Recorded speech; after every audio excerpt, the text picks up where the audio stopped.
Este vídeo aborda o aparente colapso do Irã, uma operação secreta de Trump, o roubo de 100 milhões de barris de petróleo, revelando de quem, e a compra de 25 bilhões prevista para novembro. Hoje de manhã, o presidente dos Estados Unidos anunciou o cancelamento dos ataques noturnos ao Irã. Eles estavam se preparando e de repente desistiram. Por quê? Porque o acordo vai ser assinado. Bem, já ouvimos isso algumas vezes, mas toda vez começamos a pensar, e se for verdade mesmo? E ontem, um helicóptero americano foi abatido no Estreito de Hormuz e os dois países trocavam mísseis. Foram 48 horas desde o helicóptero abatido até o anúncio de data e local da assinatura, que será feito em breve. Sinceramente, algo assim ainda não tinha acontecido. O que aconteceu de verdade? Quem venceu quem? Vou te dizer logo o principal. Tudo o que você está vendo agora como posso dizer, é sobre o Irã, mas ao mesmo tempo não é só sobre o Irã. Isso é sobre novembro, sobre as eleições e sobre o preço da gasolina no seu posto. Agora eu vou explicar como isso está relacionado. Uma parte você já sabe, outra parte eu vou te explicar. E por quê? Entendendo essa lógica, você vai entender de política americana melhor do que metade dos especialistas da CNN. Sério, não é difícil? E antes de começarmos, uma promessa. No final vou contar uma história sobre 100 milhões de barris de petróleo retirado dos iranianos sem que percebessem. Não é lenda, foi anunciado pelo presidente. Passou na Fox, já foi confirmado lá e por aí vai. Vou dizer o nome da pessoa que talvez tenha inventado tudo isso. E ele não apareceu em nenhum relatório em russo, eu verifiquei. E no final, vou ligar tudo isso à Ucrânia e à Rússia de um jeito que talvez vocês ainda nem tenham pensado. Pronto. Vejam, e no fim das contas, como o helicóptero abatido deu início à escalada de tudo isso sobre o que estamos falando. 3 dias atrás, assim que soubemos que ele foi abatido, disse isso a vocês. Isso vai iniciar uma escalada interessante. Vamos aos fatos. Sempre separa o fato de versão. Fato. Perto do Estreito de Hormuz, um helicóptero Apache americano foi abatido. Confirmado pelo Pentágono por agências ocidentais e coisas do tipo. Fato. Em resposta, os militares americanos realizaram o que oficialmente chamaram de ataques de autodefesa. Tinha uma coisa meio esperta nisso aí. Novamente, vou explicar um pouco mais tarde. Não atacaram cidades nem bairros residenciais, mas alvos militares específicos, instalações iranianas de defesa aérea, estações de controle terrestre, radares de vigilância no Estreito de Hormuz. Ou seja, todos aqueles lugares que os iranianos achavam que seriam alvos de retaliação. Eles simplesmente seguiram essa lógica. Se os iranianos pensassem, provavelmente vão atacar aqui, então foi exatamente nesses lugares que atacamos.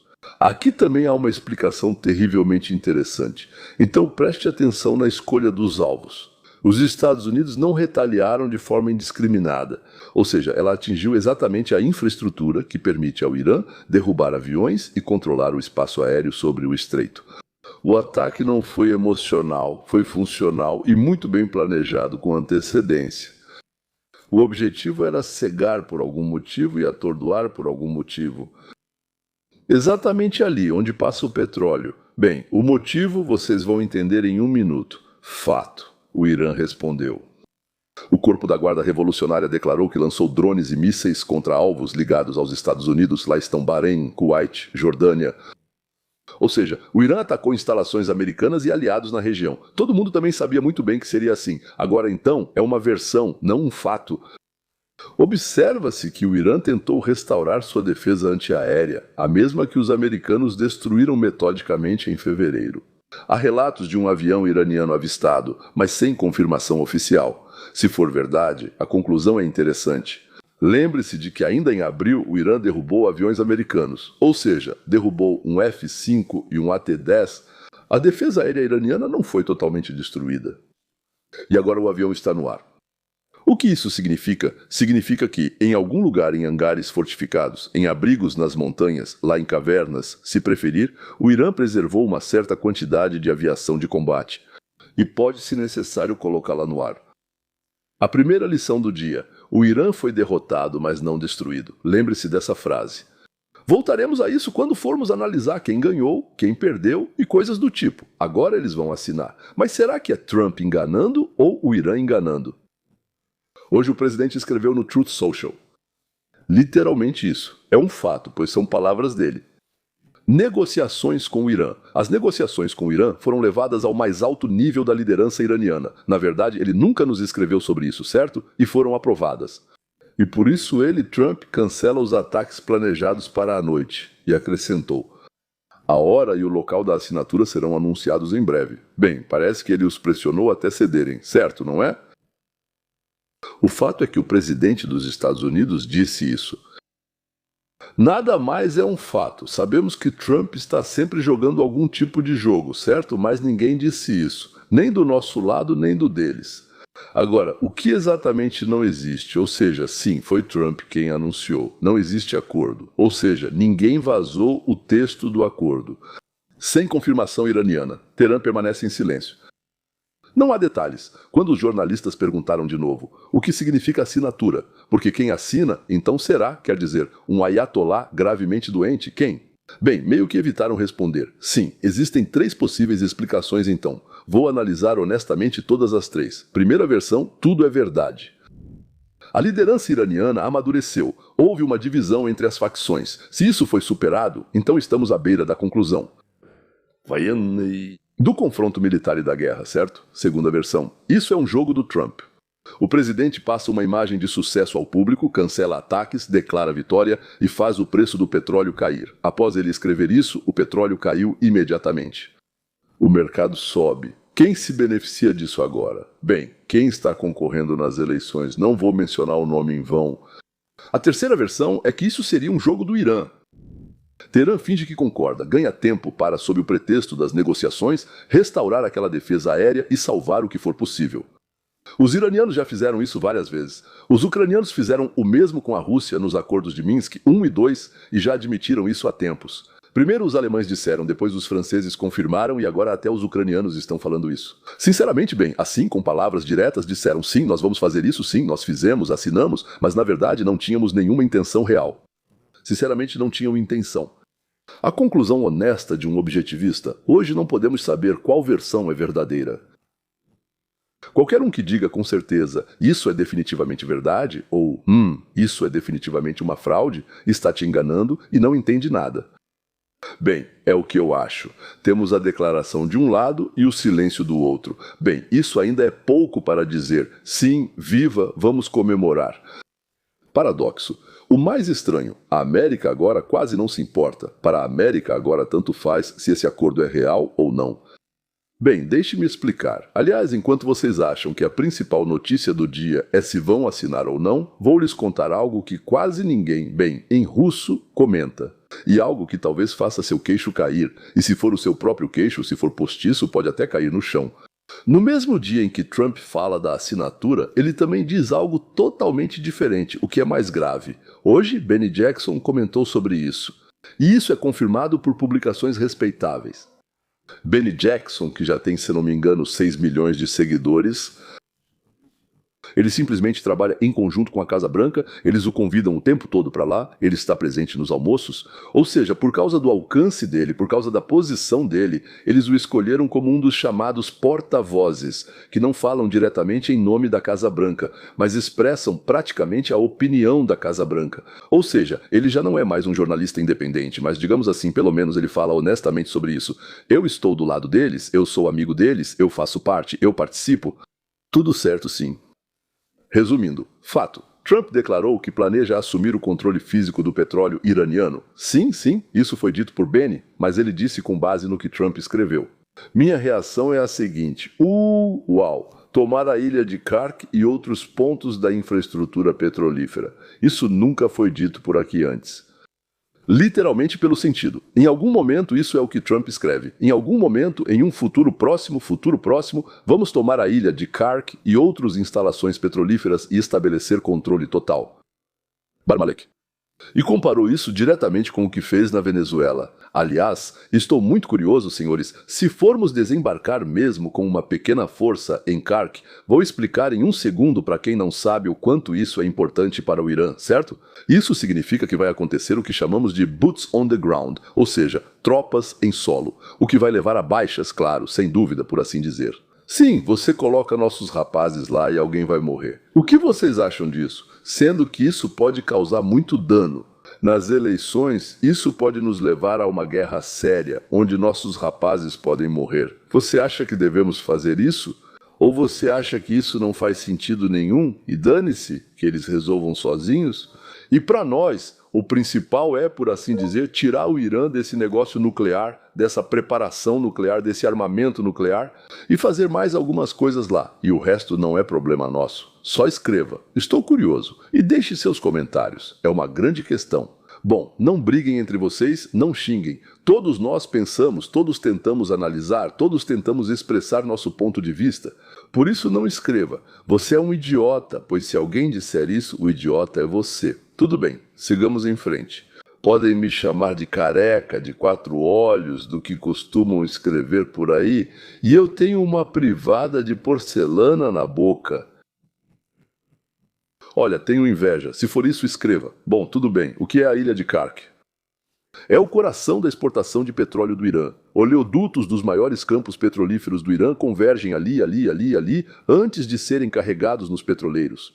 É uma das principais fontes de dinheiro do governo iraniano. O armazenamento fica lá, se não me engano, 30 milhões, acho que sim, 35 milhões de barris. Tomar Kark é pegar o Irã pelo pescoço, economicamente, quero dizer. E atenção, sobre os soldados. Trump disse, eu não quero tropas em solo. Pois é, boots on the ground, né? Mas, se quisesse, poderíamos enviar um pequeno grupo de soldados e ocupar todo esse lugar. Já vimos pequenos grupos de soldados entrando na Venezuela e, digamos assim, eliminando todo mundo, como dizem. Nenhum dos nossos morreu. Saímos de lá em perfeita ordem, tendo feito, por assim dizer, o que queríamos. E como disse o Trump, se fizermos tudo isso, então eles, os iranianos, acabaram. Bem, ele se refere ao regime, não ao povo iraniano. Honestamente, esse é meu padrão. Por enquanto, isso é uma ameaça e uma declaração, não um fato, como se diz, certo? Talvez esse seja justamente o instrumento de pressão, assustar Teherã, exatamente no momento em que estão acontecendo as negociações para a assinatura. Vê a ligação? Com uma mão assinamos, os ataques são cancelados. Com a outra, se não assinarem, vamos lá, tomamos Kark, como na Venezuela. Só negociações clássicas no estilo Trump. Trump sendo Trump. Veja o essencial para entender a mecânica. O modelo venezuelano não é necessariamente sobre desembarque. Em 2020, eu acho, quando os Estados Unidos apreenderam o petróleo iraniano que ia para a Venezuela, nem usaram força militar. Os americanos simplesmente ameaçaram com sanções, deram uma latida ali ou nem isso, e os navios foram descarregar nos Estados Unidos. Acho que eles enviaram para o Texas. Dá para obter o petróleo só pelo medo, sem disparar, e nós pagamos por ele, para deixar claro. Pelo medo e pelo controle, ou seja, sem dar um tiro. Controle sobre o quê? Sobre o seguro, sobre a logística, essas coisas. Lembre-se disso, em alguns minutos tudo vai se encaixar perfeitamente. Era isso que eu prometi, então vamos em frente, tudo vai se conectar, muito em breve. Agora, as condições do acordo. Sabemos para quem elas são vantajosas ou importantes? O que se sabe? Pelos vazamentos do Axios. Pela Al Jazeera, pela, digamos, Ghost TV iraniana, essa é a versão dos vazamentos, ou seja, um documento não assinado. Mas os contornos, eu diria, são bastante estáveis, porque todos eles, de uma forma ou de outra, repetem mais ou menos a mesma coisa. Então, a estrutura desse prolongamento do cessar-fogo é de aproximadamente 60 dias. O que acontece nesses 60 dias? Então, acontecem negociações sobre questões nucleares. O Estreito de Hormuz é aberto, sem tarifas. Por 60 dias, o Irã remove as minas que ele mesmo colocou. Talvez depois ele consiga recolocá-las, mas será complicado. Em troca, os Estados Unidos suspendem o bloqueio dos portos e concedem parte do alívio das sanções para que o Irã possa vender petróleo. O princípio dos americanos é alívio em troca de cumprimento. Fez, recebeu, sem adiantamentos. O Irã sempre exigiu e continua exigindo, sem adiantamentos. Ele não tem e pronto. Assim como a Ucrânia enganou 2 vezes, agora ninguém mais acredita. O mesmo vale para o Irã. Vocês receberam adiantamentos 2 vezes, enganaram e agora não os receberão mais. O Irã adota moratória sobre enriquecimento nuclear. As negociações nucleares estão adiadas. O que é bom para os Estados Unidos, a ameaça de uma grande guerra é removida sem uma retirada vergonhosa das tropas. O petróleo cai, a gasolina fica mais barata. O princípio de cumprir primeiro permanece, isso preserva a pressão, certo? Vocês fizeram, nós respondemos. Vocês fizeram, nós respondemos. Agora, o que é bom para o mundo? Como sabem, 1/5 do petróleo mundial passa pelo Estreito de Hormuz. Um estreito aberto traz preços de energia estáveis e menor risco de conflitos ou guerra mundial, o que é ruim para os Estados Unidos. Com o fim do bloqueio e da guerra, Donald Trump perde influência sobre o programa nuclear, segundo autoridades americanas. O Irã pode obter dinheiro, obter a abertura do estreito e adiar a questão nuclear. Tenho dúvidas, mas tudo bem, vamos aceitar. Isso é ruim para o mundo. 60 dias é apenas uma pausa, não é paz. Pode estourar de novo, já com a defesa antiaérea restabelecida. Bem, a isso eu respondo o seguinte. E a gente vai destruir de novo, porque não tem nada de novo que eles não tinham antes e agora vão introduzir e começar. Eles não têm e não podem ter, porque nem a China nem a Rússia têm isso. Nós temos, Israel também tem, e é isso. Bom, talvez a OTAN tenha um pouco disso, mas eles, claro, vão conseguir. Agora, o que é bom para o Irã? O bloqueio sufocante é retirado, a exportação de petróleo volta, o dinheiro deles é liberado e todas as conversas sobre o nuclear são adiadas, que era justamente o que eles, digamos, sonhavam, né? Agora, o que é ruim para o Irã? Eles assinam basicamente o reconhecimento da derrota, sentam à mesa não como vencedores, mas, bem, como perdedores a quem é permitido sobreviver. E isso todo mundo entende. Então quem venceu, você pergunta, quem venceu, né? Olhe para o quadro. Sim, com certeza. Na Rússia e na Ucrânia vão perguntar. Então, quem venceu afinal? Parece que foi o Irã, né? Vamos olhar para o quadro inteiro. O Irã está derrotado. A infraestrutura foi destruída. A defesa aérea foi eliminada. Certo. Em 90% sim, a economia está em ruínas. No território dos Estados Unidos, nada foi destruído. Em Israel, drones atingiram e danificaram alguns prédios civis. Nem cidades, nem exército. Vamos lembrar da guerra russo-ucraniana, não da russo-japonesa, da russo-ucraniana. Vamos supor que a Rússia decida encerrar o conflito. Surge a questão, quem venceu? Metade da Ucrânia foi destruída. E na Rússia, bem, 1 ou 2 prédios onde os drones chegaram. Vê o paralelo? O país que causou danos incomparavelmente maiores e quase não sofreu nada em resposta, de repente propõe fazer as pazes. E um observador ingênuo diz: isso é um empate? Empate. Empate? Não. Quando um lado está em ruínas e o outro saiu só com um arranhão, e ainda assim o lado que está em ruínas senta para assinar, isso é a derrota do perdedor disfarçada de acordo de paz. Quem dita as condições e quem sai ileso, bem, esse é o vencedor. E aqui vamos parar por um segundo, porque as conclusões que vamos tirar hoje não dizem respeito apenas ao Irã e aos Estados Unidos. Elas dizem respeito a qualquer país e a qualquer pessoa que entre em conflito com alguém muito mais forte. Lembre-se dessa imagem. Vou voltar a ela no final.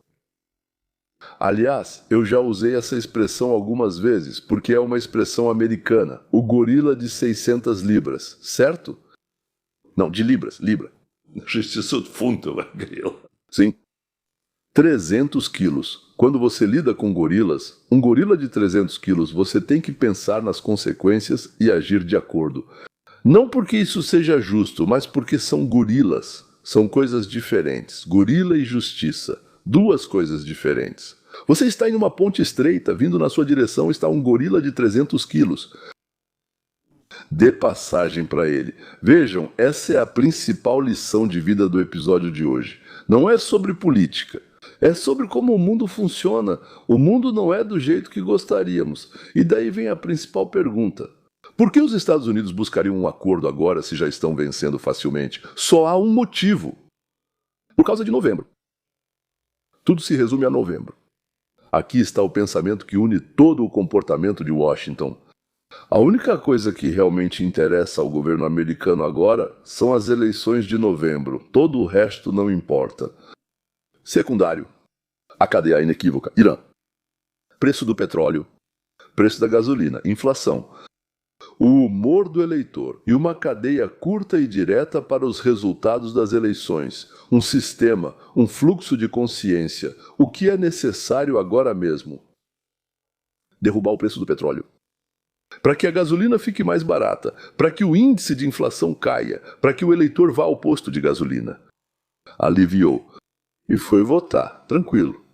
Por isso o cancelamento dos ataques. Vamos assinar. Estreito aberto. Instrumentos de um mesmo objetivo. Acalmar o mercado. Até novembro. Prepará-lo e acalmar. Acordo de verdade ou só de fachada? Tanto faz. O importante é que o petróleo caiu. Para que o petróleo caísse? E o que aconteceu? Caiu. E agora, algo que os iranianos não entendem. Eles pensam em outros presidentes. Eles acham que, se os americanos saírem do estreito, nós, pensam eles, vamos voltar a fazer o que quisermos, meus caros. Vocês estão enganados. Vocês estão cometendo um erro. Vocês não entendem que Trump não é um presidente comum e que depois de novembro ele terá anos e anos, no mínimo, com as mãos livres. A retirada não é uma capitulação, é uma pausa programada. Nós temos um cronograma, é uma pausa. Depois de novembro, Trump terá um ano para voltar a qualquer questão não resolvida. Sem a pressão do eleitorado, ele não vai participar de nenhuma eleição. E o partido começará, por assim dizer, mais ou menos um ano antes das eleições, uns 10 meses, 11 meses antes das eleições, a ficar nervoso. Então Trump terá exatamente um ano para resolver todos os problemas. Lembra do Herrick, né? E um pequeno grupo de soldados. Ele manda facilmente um pequeno grupo de soldados para lá. Um pequeno grupo, eu não sei, né? Isso foi um lembrete para ter, né? Tipo, pessoal, o papo ainda não acabou. A gente só fez uma pausa, não recuamos, colocamos em pausa no momento certo, pegamos o principal, o petróleo. Pegamos, bem debaixo do seu nariz. E um mercado calmo até as eleições. E o acerto de contas. Querem um acerto de contas? Tudo bem. Vocês vão ter um acerto de contas. Depois. Quando depois? Quando chegar a hora. E cereja. O dinheiro que a América está transferindo para o Irã não é americano. São fundos iranianos congelados. Ainda não transferimos, certo? Mas se formos dar dinheiro ao Irã, será o próprio dinheiro deles que vamos dar, cerca de 20 a 25 bilhões do dinheiro deles. A América, se devolver, vai devolver ao Irã para os cofres do Irã em troca do estreito aberto, e tranquilidade até as eleições. Ou seja, 20 a 25 bilhões iranianos compram um novembro tranquilo. Na minha opinião, é simples. Uma troca tão bonita? Querem 25 bilhões do seu próprio dinheiro?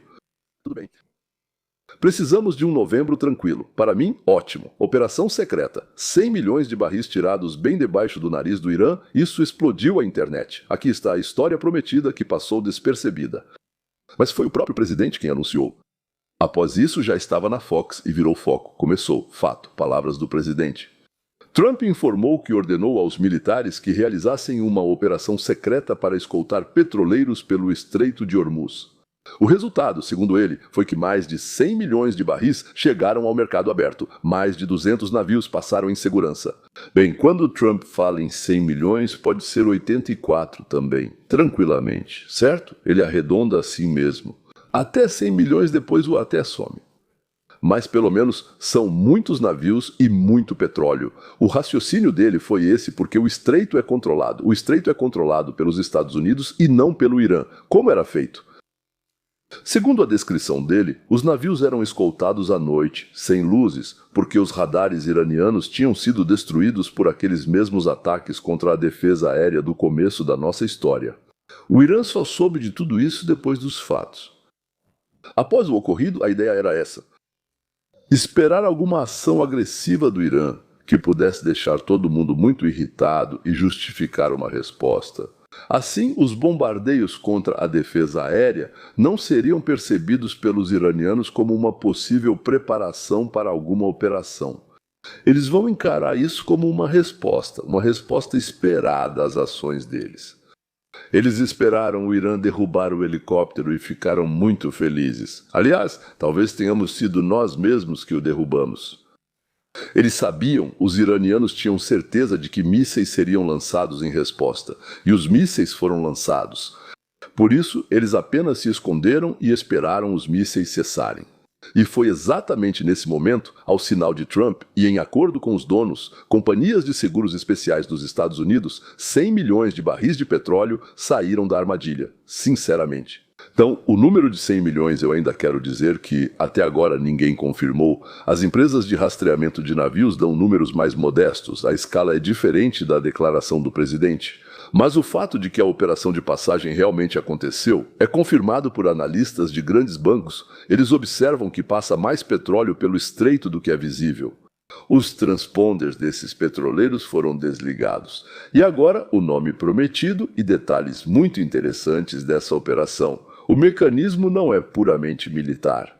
A base é uma parceria público-privada no setor de seguros.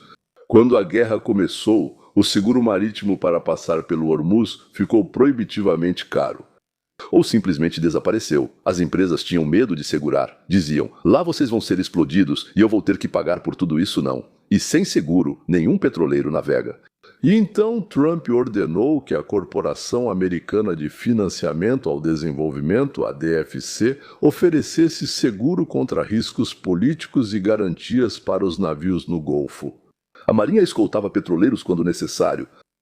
Ou seja, o Estado atuou como um chamado ressegurador. Alguém faz o seguro e o Estado diz, se algo acontecer com vocês, nós cobrimos seus custos. Ou seja, em última instância, por assim dizer. E o transporte do petróleo era feito por transportadoras privadas. Um nome que não estava nas fontes russas, mas na Fox, no Fox Business da Maria. Ou seja, Bartiromo Morning with Martha. Essa técnica, esse assunto foi analisado por Vince Tizio. Ele é presidente da companhia de seguros Axis, que assegura riscos militares, terroristas ou catastróficos. Ele conta que houve uma operação conjunta entre a seguradora privada deles e o governo americano para retirar o petróleo da área do Golfo. Não sei se a proposta partiu dos privados ou do governo, pois isso não consta nas fontes abertas, mas minha hipótese é lógica. Essa foi uma proposta do capital privado. Os caras sentaram, o dinheiro não estava entrando, não se sabia quanto tempo isso ia durar. Vamos pensar no que podemos fazer. E tiveram uma ideia. E disseram, bom, seria bom ter alguém que, se a gente se meter em encrenca, que pelo menos devolvesse o nosso dinheiro. E foram procurar o governo. E o governo disse, que ideia interessante, ora, vamos fazer uma operação juntos, nós vamos desviar a atenção, e vocês entram aqui, certo? O governo do Trump, não sendo idiotas, disse, queremos. Eu lhes asseguro que o governo do Biden, o governo do Bush, desculpe, por favor, Bush filho, o pai era diferente, aliás, sim, o pai era assim. Mas bem, ele era da KGB, como se chama, da CIA, sim, ele era da CIA. Então, não podia ser burro. E o governo do Obama, eles diriam, o que você está dizendo, de jeito nenhum, risco muito alto. Mas esses caras disseram, vamos lá. Assim, tiraram 100 milhões de barris dos iranianos, fizeram uma operação. Todos olhavam para a mão direita, mas o foco era a esquerda. Eles executaram brilhantemente, convencendo totalmente os iranianos de que era uma resposta às próprias ações do Irã. Mas não iniciamos isso, certo? Não foi. Vocês nos atacaram, derrubaram nosso helicóptero, ficamos furiosos e vamos revidar. Começamos a brincar rindo, eles estão atacando, vamos nos esconder e não olhar. Silenciosamente tiramos eles de lá. Bem, digamos assim, vamos repetir o que Trump disse, 100 milhões de barris de petróleo. Vamos tirar o detalhe não verificado sobre quem teve a ideia e olhar para o princípio. Então, eu já falei muitas vezes para vocês sobre um homem chamado Franz Oppenheimer e sobre 2 modos de obter riqueza, o modo econômico, produção, troca, e o modo político, expropriação, retirada. O Irã age puramente pelo modo político, não produz valor, mas fica ali controlando o estreito como bandidos lá pelo século XII da nossa era, sabe? Que ficavam nos rios e atacavam quem passava se você não pagasse tributo para eles. E do mesmo jeito tenta cobrar tributo pela passagem, controlando o gargalo, pague para entrar. Existem variações, extorsão disfarçada de direito soberano. E o outro lado? Uniram forças, o poder do Estado direcionado não para a cobrança, mas para proteger a passagem livre, quero dizer, junto com a iniciativa de transportadoras e seguradoras privadas. O poder devolveu ao mercado a possibilidade de funcionar em vez de roubá-lo. Quero dizer, o poder que o Estado usou para abrir caminho ao livre mercado. Para quem? O Estado apoiou onde o risco privado era inassegurável e o capital privado agiu de imediato. E o resultado? O preço do petróleo não ficou em níveis astronômicos, mas sim em torno de $100 ou até menos, quando o poder serve para proteger a troca. Todos ganham menos o extorsionista.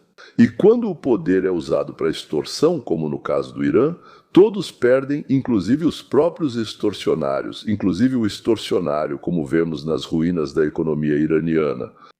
Toda a nossa filosofia está neste episódio. Troca livre sob proteção contra o pagamento de tributos sob ameaça. Golambas, Galambas, Pittgeimer e Ayn Rand não estão nos livros didáticos, mas hoje vemos nas notícias de hoje, ao vivo, tudo o que eles escreveram. E por último, e aquilo que eu prometi, em relação à Ucrânia e à Rússia. Veja o que está acontecendo em torno dessa história iraniana com a Europa. Durante a guerra com desfecho incerto, a Europa agia com cautela. Em março, os líderes europeus recusaram-se diretamente a entrar na fase militar no Estreito, exigindo primeiro clareza nos objetivos. A Alemanha declarava que não participaria das operações militares. E agora, quando já está claro que o Irã está cedendo, bem, já dá para ver que o Irã está cedendo. O tom mudou. Uma série de países, Grã-Bretanha, França, Alemanha, Itália, Países Baixos, Japão, declararam estar prontos para contribuir para garantir a passagem segura. O chefe da missão diplomática da União Europeia diz diretamente: é do nosso interesse manter o estreito aberto, e estamos discutindo o que podemos fazer do lado europeu. Quando um país parece estar vencendo, logo surgem interessados em se juntar a ele. Ainda não está claro quem vai prevalecer. Todos agem com cautela, exigem garantias, mas quando há cheiro de vitória, imediatamente todos querem estar no time do vencedor e garantir sua parte dos benefícios, eu diria. Isso não é cinismo, é a natureza das coalizões. Sempre foi assim.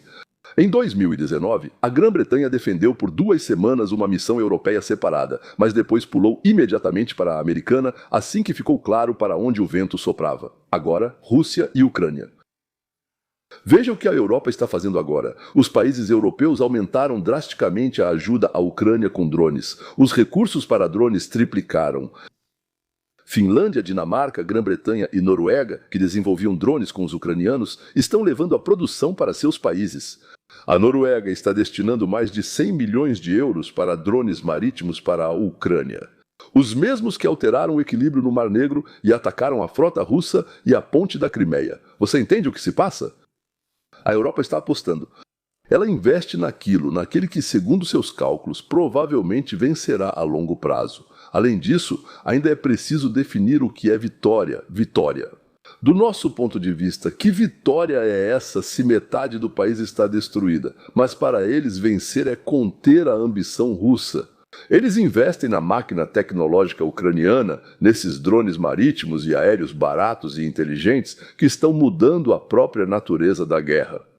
Isso foi algo que Zaluzhny já dizia, e assim como no Golfo havia uma fila para a América vencedora, agora a Ucrânia tem uma fila de aliados dispostos a fabricar armas para ela, dispostos a ajudar com dinheiro, dispostos a... Por que isso é necessário? Bem, nós já falamos sobre isso. Senhoras e senhores, eles querem muito que a Ucrânia entre na União Europeia. Eles querem muito. E a Rússia, que continua vivendo de uma forma puramente política, tomar o poder, levantar, manter pelo tributo, acaba ficando na posição daquele de quem a vitória, se ela demora, se afasta. Se for muito rápido, eles venceram, saquearam tudo, ou fugiram, ou capturaram, mataram, deportaram, acabou. E se isso se prolonga, eles ficam em uma situação muito ruim. A mesma lição que com o Irã. Um regime que vive de extorsão e ameaça, mais cedo ou mais tarde acaba ficando sozinho. E o mundo livre, por mais lento e cauteloso que seja, acaba se unindo em torno daquele país que cria e não daquele que tira. Agora vamos fazer as contas. Bem, a coluna ali pelos fatos. O que o Irã tem em mãos, mesmo que os Estados Unidos saiam hoje e assinem um acordo de paz? O prejuízo econômico do Irã é estimado em cerca de 140 a 145 bilhões de dólares. Esses são dados públicos. Centenas de bilhões em destruição. Centenas de bilhões em destruição. Quase 2.000 mortos e dezenas de milhares de feridos. As perdas militares são monstruosas. A frota, segundo o ministro da Defesa dos Estados Unidos, o ministro da Guerra, como é chamado agora, está no fundo do mar.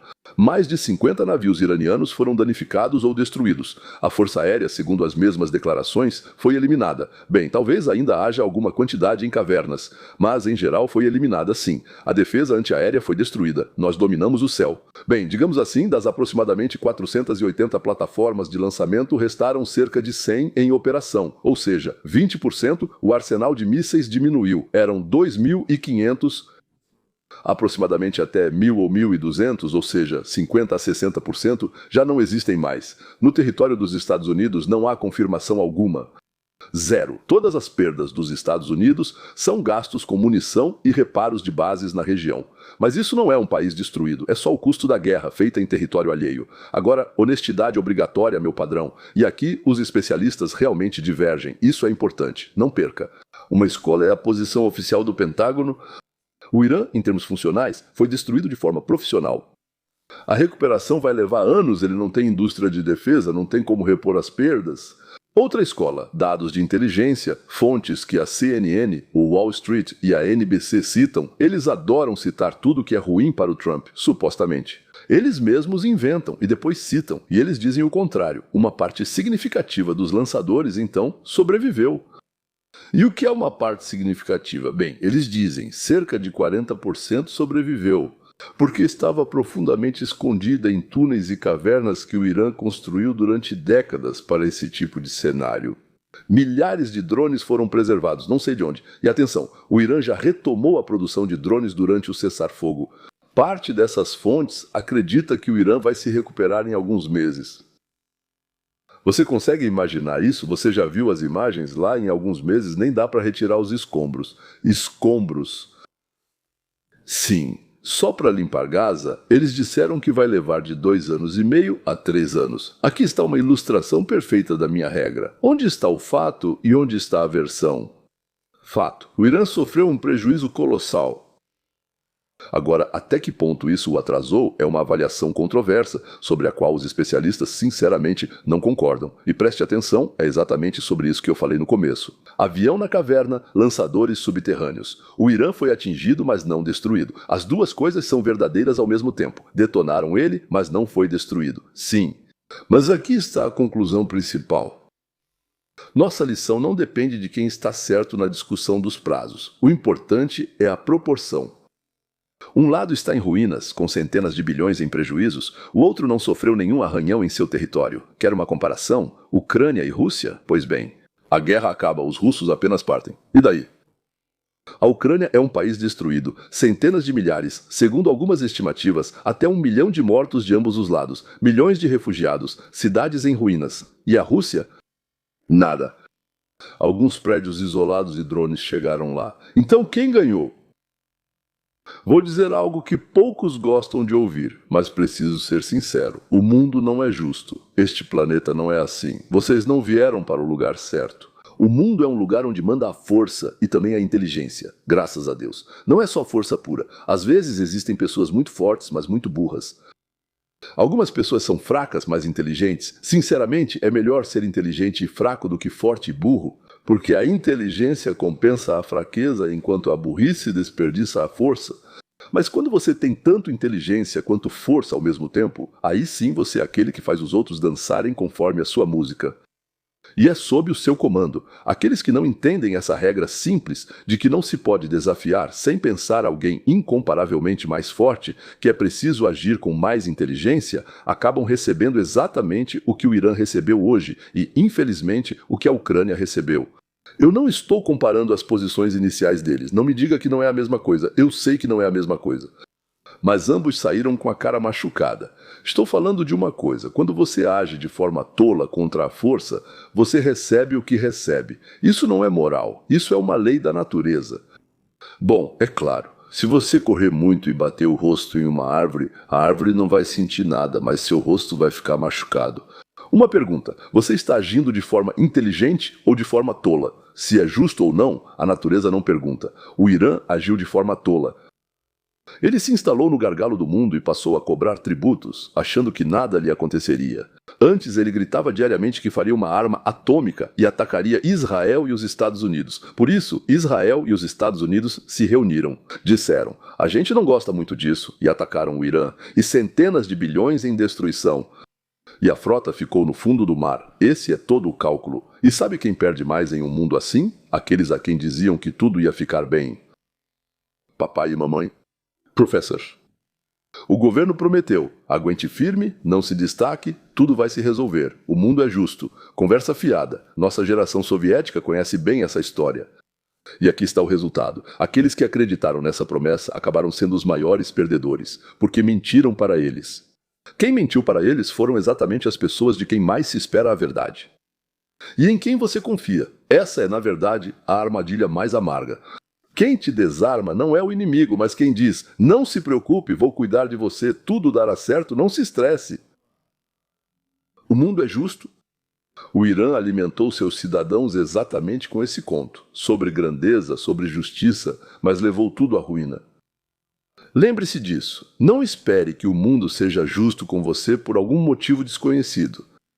Vai ser justo só porque prometeram para você.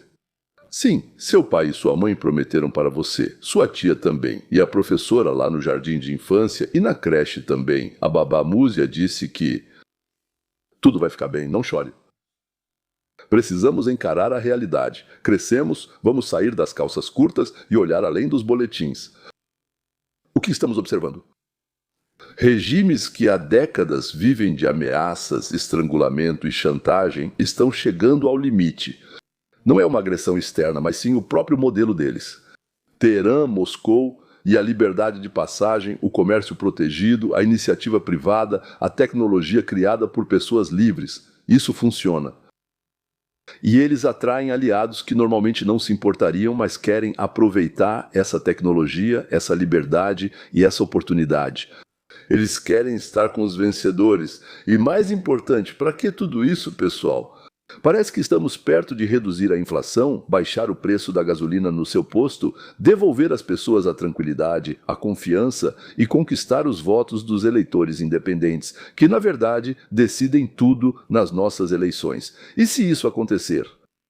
Bem, quero dizer, a gasolina vai ficar mais barata, a inflação vai cair, a inflação vai diminuir em novembro, os republicanos serão eleitos, então os Estados Unidos, Trump e o mundo venceram essa guerra em 100%, não só em palavras, mas de fato.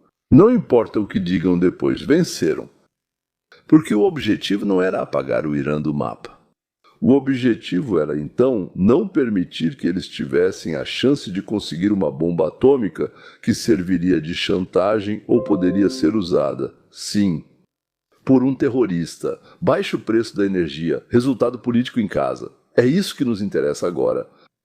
Parar o desenvolvimento nuclear no Irã, não permitir que eles produzam algo que possa matar muitas pessoas ao redor e garantir baixo preço da energia, resultado político em casa. Ponto final, pronto. E todos os três são alcançados. Ainda mais porque o próprio Irã paga por isso com seus próprios 25 bilhões e assim chega à verdadeira vitória. Com uma ação simples, com uma resposta simples.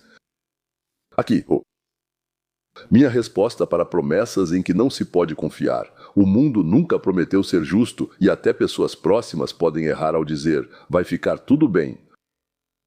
Mas existe algo que ninguém pode tirar de vocês e sobre o qual ninguém pode enganá-los. Se vocês assumirem isso para si mesmos e não deixarem nas mãos da babá do jardim de infância, é a sua própria habilidade de enxergar, de distinguir produção de apropriação, proteção de roubo, fato de versão, força de blefe.